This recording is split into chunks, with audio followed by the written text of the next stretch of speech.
नमस्कार दोस्तों। तो हमारी आज की कहानी है ज्यादा पापी कौन, स्त्री या पुरुष। भोगवती नाम की एक नगरी थी। उसमें राजा रूपसेन राज करता था। उसके पास चिंतामणि नाम का एक तोता था। एक दिन राजा ने उससे पूछा, हमारा ब्याह किसके साथ होगा। तोते ने कहा, मगध देश के राजा की बेटी चंद्रावती के साथ होगा। राजा ने ज्योतिषी को बुलाकर पूछा तो उसने भी यही कहा। उधर मगध देश की राजकन्या के पास एक मैना थी। उसका नाम था मदन मजरी। एक दिन राजकन्या ने उससे पूछा कि मेरा विवाह किसके साथ होगा। तो उसने कह दिया कि भोगवती नगर के राजा रूपसेन के साथ। इसके बाद दोनों का विवाह हो गया। रानी के साथ उसकी मैना भी आ गई। राजा रानी ने तोते मैने का ब्याह करके उन्हें एक पिंजड़े में रख दिया। एक दिन की बात कि तोता और मैने में बहस हो गई। मैने ने कहा, आदमी बड़ा पापी, दगाबाज और अधर्मी होता है। तोते ने कहा, स्त्री झूठी, लालची और हत्यारन होती है। दोनों का झगड़ा बढ़ गया तो राजा ने कहा, क्या बात है, तुम दोनों आपस में लड़ क्यों रहे हो। मैंने ने कहा, महाराज, मर्द बड़े बुरे होते हैं। इसके बाद मैंने ने एक कहानी सुनाई। इलापुर नगर में महाधन नाम का एक सेठ रहता था। विवाह के बहुत दिनों बाद उसके घर एक लड़का पैदा हुआ। सेठ ने उसका बड़ी अच्छी तरह से लालन पालन किया, पर लड़का बड़ा होकर जुआ खेलने लगा। इस बीच सेठ मर गया। लड़के ने अपना सारा धन जुए में खो दिया। जब पास में कुछ न बचा तो वह नगर छोड़कर चंद्रपुरी नामक नगरी में जा पहुंचा। वहां हेमगुप्त नाम का साहूकार रहता था। उसके पास जाकर उसने अपने पिता का परिचय दिया और कहा कि मैं जहाज लेकर सौदागरी करने गया था, माल बेचा, धन कमाया, लेकिन लौटते समय समुद्र में ऐसा तूफान आया कि जहाज डूब गया और मैं जैसे तैसे बचकर यहाँ आ गया। उस सेठ की एक लड़की थी, रत्नावती। सेठ को बड़ी खुशी हुई कि घर बैठे इतना अच्छा लड़का मिल गया। उसने उस लड़के को अपने घर में रख लिया और कुछ दिन बाद अपनी लड़की से उसका विवाह कर दिया। दोनों वहीं रहने लगे। अंत में एक दिन राजा से विदा होते हुए सेठ ने बहुत सा धन दिया और एक दासी को उसके साथ भेज दिया। रास्ते में एक जंगल पड़ता था। वहां आकर लड़के ने स्त्री से कहा, यहाँ बहुत डर है, तुम अपने गहने उतार कर मेरी कमर में बांध दो। लड़की ने ऐसा ही किया। इसके बाद लड़के ने कहारों को धन देकर डोले को वापस करा दिया और दासी को मारकर कुएं में डाल दिया। फिर स्त्री को भी कुएं में पटक कर आगे बढ़ गया। स्त्री रोने लगी। एक मुसाफिर उधर जा रहा था। जंगल में रोने की आवाज सुनकर वह वहां आया। उसे कुएं से निकालकर उसके घर पहुंचा दिया। स्त्री ने घर जाकर माँ बाप से कह दिया कि रास्ते में चोरों ने हमारे गहने छीन लिए और दासी को मारकर मुझे कुएं में ढकेल कर भाग गए।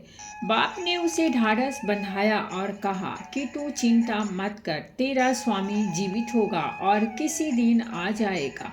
उधर वह लड़का जेवर लेकर शहर पहुंचा। उसे तो जुए की लत लगी थी।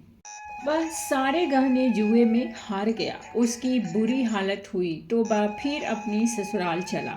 वहां पहुंचते ही सबसे पहले उसकी स्त्री मिली। वह बड़ी खुश हुई। उसने पति से कहा, आप कोई चिंता न करें, मैंने यहाँ आकर दूसरी ही बात कही है। जो कहा था वह उसने बता दिया। सेठ अपने जमाई से मिलकर बड़े प्रसन्न हुए और उन्होंने उसे बड़ी अच्छी तरह से घर में रखा। कुछ दिन बाद एक रोज जब वह लड़की गहने पहने सो रही थी, उसने चुपचाप छुरी से उसे मार डाला और उसके गहने लेकर चंपत हो गया। मैंने कहा, महाराज, यह सब मैंने अपनी आंखों से देखा। ऐसे पापी होते हैं पुरुष। राजा ने तोते से कहा, अब तुम बताओ कि स्त्री क्यों बुरी होती है। इस पर तोते ने भी अपनी एक कहानी सुनाई। कंचनपुर में सागर दत्त नाम का एक सेठ रहता था। उसे श्री दत्त नाम का एक लड़का था। वहाँ से कुछ दूर पर एक और नगर था, श्री विजयपुर। उसमें सोमदत्त नाम का सेठ रहता था। उसे एक लड़की थी, वह श्रीदत्त को ब्याही थी। ब्याह के बाद श्रीदत्त व्यापार करने परदेश चला गया।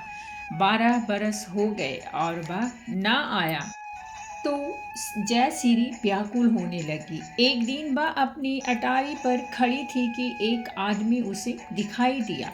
उसे देखते ही वह उस पर मोहित हो गई। उसने उसे अपनी सखी के घर बुलवा लिया। रात होते ही वह उस सखी के घर चली जाती है और रात भर वहाँ रहकर दिन निकलने से पहले ही लौट आती है। इस तरह बहुत दिन बीत गए। इस बीच एक दिन उसका पति परदेश से लौट आया। स्त्री बड़ी दुखी हुई। अब वह क्या करे? पति हारा थका था। जल्दी ही उसकी आंखें लग गई और स्त्री उठकर अपने दोस्त के पास चल दी। रास्ते में एक चोर खड़ा था। वह देखने लगा कि स्त्री कहाँ जाती है। धीरे धीरे वह सहेली के मकान पर पहुंची। चोर भी पीछे पीछे गया। संजोग से उस आदमी को सांप ने काट लिया था और वह मरा पड़ा था। स्त्री ने समझा सो रहा है। वहीं आंगन में पीपल का एक पेड़ था जिस पर एक पिशाच बैठा यह लीला देख रहा था। उसने उसने उस आदमी के शरीर में प्रवेश करके उस स्त्री की नाक काट ली और फिर उस आदमी की देह से निकलकर पेड़ पर जा बैठा। स्त्री रोती हुई अपनी सहेली के पास गई। सहेली ने कहा कि तुम अपने पति के पास जाओ और वहां बैठकर रोने लगो।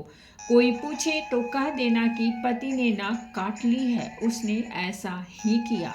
उसका रोना सुनकर लोग इकट्ठे हो गए। आदमी जाग उठा। उसने सारा हाल मालूम हुआ तो वह बड़ा दुखी हुआ। लड़की के बाप ने कोतवाल को खबर दे दी। कोतवाल उन सब को राजा के पास ले गया। लड़की की हालत देखकर राजा को बड़ा गुस्सा आया। उसने कहा, इस आदमी को सूली पर लटका दो। वह चोर वहां खड़ा था। जब उसने देखा कि एक बेकसूर आदमी को सूली पर लटकाया जा रहा है तो उसने राजा के सामने जाकर सब हाल सच सच बता दिया और बोला, अगर मेरी बात का विश्वास ना हो तो जाकर देख लीजिए। उस आदमी के मुंह में स्त्री की नाक है। राजा ने दिखवाया तो बात सच निकली। इतना कहकर तोता बोला, हे राजन, स्त्रियां ऐसी ही होती हैं। राजा ने उस स्त्री का सिर मुंडवाकर गधे पर चढ़ाकर नगर में घुमवाया और शहर से बाहर छुड़वा दिया। यह कहानी सुनकर बेताल बोला, राजन, बताओ कि दोनों में ज्यादा पापी कौन है, स्त्री या पुरुष? राजा ने कहा, स्त्री। बेताल ने पूछा, कैसे? राजा ने कहा, मर्द कैसा ही भी दुष्ट क्यों न हो, उसे धर्म का थोड़ा बहुत विचार रहता ही है। स्त्री को नहीं रहता, इसीलिए वह अधिक पापीन है। राजा के इतना कहते ही बेताल फिर पेड़ पर जा लटका। राजा लौट कर गया और उसे पकड़ कर लाया। तो दोस्तों, ये थी हमारी आज की कहानी और अगर कहानी अच्छी लगी हो तो प्लीज़ हमारे चैनल को सब्सक्राइब कीजिए, वीडियो को लाइक और शेयर जरूर कीजिए। कहानी सुनने के लिए बहुत बहुत धन्यवाद। मिलते हैं हम एक नई कहानी के साथ।